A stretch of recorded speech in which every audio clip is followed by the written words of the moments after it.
Hello students, আমি ভোমবলদার coaching সেন্টারের পক্ষ থেকে সুমিত বিশ্বাস তোমাদের জন্য আরেকবার আমি এসেছি।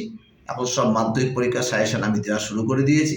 আমি আগের দিনই মাধ্যমিকের ক্লাস 10-এর এবছরের মাধ্যমিক 26-এর ইতিহাসের সাজেশন দিয়ে দিয়েছিলাম 4 মার্কস আর 8 মার্কস।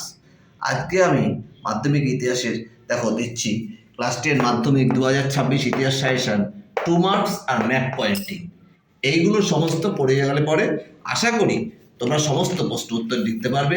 আমি চ্যাপ্টার ওয়াইজ তোমাদের প্রশ্ন সেট করেছি। দেখো, এই প্রশ্নগুলি ভালো করে পড়বে।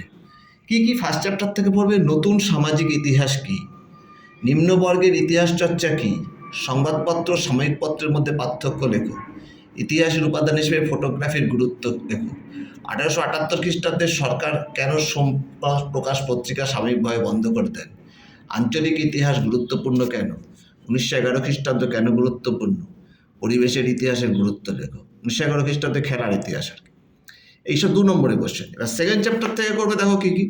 মধুসূদন গুপ্ত কেন স্মরণীয়, মেকলে মিনিট কি, ভারতীয় ব্রহ্ম সমাজ বিভক্ত হলো কেন, লালন ফকির কেন স্মরণীয়, 3 আইন কি, কাদম্বিনী বসু গঙ্গোপাধ্যায় কেন স্মরণীয়, নব্য বেদান্ত কি, নববিধান কি, উডের ডিসপ্যাচ কি। থার্ড চ্যাপ্টার থেকে পড়বে খুদকাটি প্রথা কি, পঞ্চম ও অষ্টম আইন কি, পাইক কাদের বলে, দিকু কারা, তারিকা ই মোহাম্মদিয়া কি, কেনারাম ও বেচারাম কি, এলাকা বে এলাকা চাষ বলতে কি বোঝো, দামিনী কোহ কি, পাইকান জমি কি, দুদুমিয়া কেন স্মরণীয়। ফোর্থ চ্যাপ্টার থেকে পড়বে ব্যঙ্গচিত্র কেন আঁকা হয়, ইলবার্ট বিল কি, ল্যান্ড হোল্ডার সোসাইটি প্রতিষ্ঠার উদ্দেশ্য কী ছিল, গগনেন্দ্রনাথ ঠাকুর কেন স্মরণীয়, 19 শতকের দ্বিতীয়ার্ধকে সভা সমিতির যুগ বলে কেন, জমিদার সভা ভারত সভার মধ্যে পার্থক্য 2টি, দেশীয় ভাষা সংবাদপত্র আইন ও নাট্যাভিনয় আইন নিয়ন্ত্রণ আইন বলতে কী বোঝো। এইসব 2 নম্বরের কোশ্চেনগুলো পড়বে। এবার দেখো তোরা পঞ্চম অধ্যায় থেকে কী কী পড়বে। পঞ্চম অধ্যায় থেকে পড়বে লাইনোটাইপের গুরুত্ব, গোলদিঘির গোলামখানা কাকে বলে, শ্রীনিকেতন কী উদ্দেশ্যে প্রতিষ্ঠিত হয়, কাকে কেন বিদ্যাবণিক বলে, কাকে কেন বাংলার গুটেনবার্গ বলে, বিদ্যাসাগর 60 কি। ষষ্ঠ অধ্যায় থেকে পড়বে আল্লুরি সীতারাম রাজু কেন স্মরণীয়, ওয়ার্কার্স অ্যান্ড পেজেন্টস পার্টি কেন প্রতিষ্ঠিত হয়, তাম্রলিপ্ত জাতীয় সরকার কী কী উদ্যোগ নিয়েছিল, মাদারি পাশি কে ছিলেন, সীমান্ত গান্ধী কাকে বলে কেন বলে, কালীপরাজ উজারি পরাজ কি, আর বাবা রামচন্দ্র কে ছিলেন।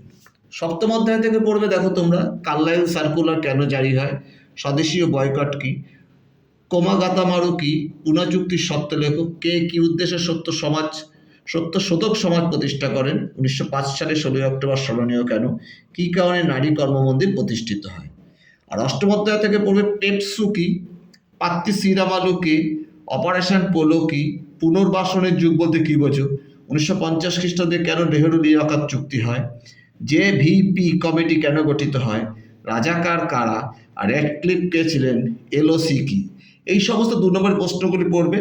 আর এর সাথে করে মানচিত্র, দেখো মানচিত্র আমি দিয়ে দিয়েছি কতগুলি, ভালো করে পড়বে। বারাসাত ওয়াহাবি আন্দোলনের মধ্যে যদি দেয় তারপরে বারাসাত,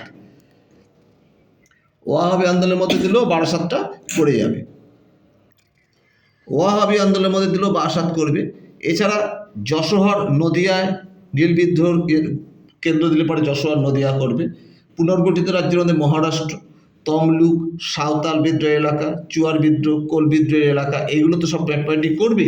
এছাড়াও দেখো আমি এখান দিয়ে কিছুটা দিয়ে দিয়েছি, ফরাজি আন্দোলন কেন্দ্র অর্থাৎ ময়মনসিংহ, মিরাট, ঝাঁসি, জুনাগড় আর ব্যারাকপুর, বারদৌলি, এগুলো ম্যাপ পয়েন্টিং সব ভালো করে করে যাবে। এই প্রশ্নগুলি সব 2 নম্বর আর ম্যাপ পয়েন্টিং এগুলির মধ্যে দিয়ে তোমাদের মোটামুটি সবই তোমরা কমন পেয়ে যাবে। আর 2-1টা যদি আনকমন থাকেও তোমরা এর মধ্যে থেকে বিবেচনা করে লিখে দিয়ে আসতে পারবে। তোমরা এগুলো সব ফলো করে যাও, যখন তোমরা সমস্ত প্রশ্নের উত্তর লিখতে পারবে। আমি ভোমবলদা তোমাদের জন্য শুভকামনা করছি। তোমরা আমাকে বেশি করে লাইক সাবস্ক্রাইব করো আর শেয়ারও করবে তোমরা আমাকে। যদি তোমাদের কোনো অসুবিধা হয় আমার ফোন নাম্বার আমার সাথে যোগাযোগ করবে, ঠিক আছে? তোমাদের জন্য আগামী দিনে আরও ভালো ভালো ভিডিও নিয়ে আসবো। আজকে পর্যন্ত রইল, টাটা, বাই।